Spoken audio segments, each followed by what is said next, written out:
Mogimano chenro ma dhi nyime gwenge mago mag Sori Migori kama tudruok no pod en malach kendo ma kama endi pod ibiro yudo report motenore kod mano par ni en higni 20 ka wantiere kaka nyakalondo mar Ramogi bende mi puonj mopogore opogore.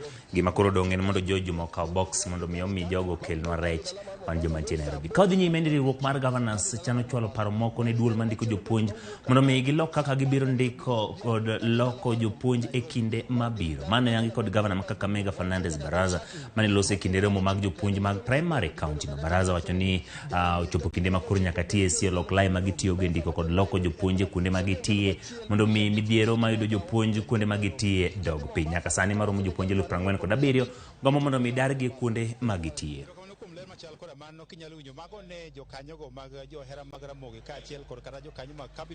Tuko na walimu ambao bado they are serving in other counties, and again this is a matter which we'll bring up to our education committee so that all those teachers who are delocalized lazima warudi nyumbani.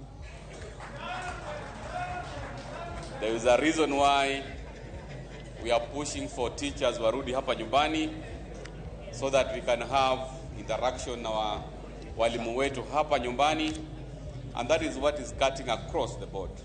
So this is a petition ambayo I want to assure you that I'm going to push my committee of education to that memorandum to TSC.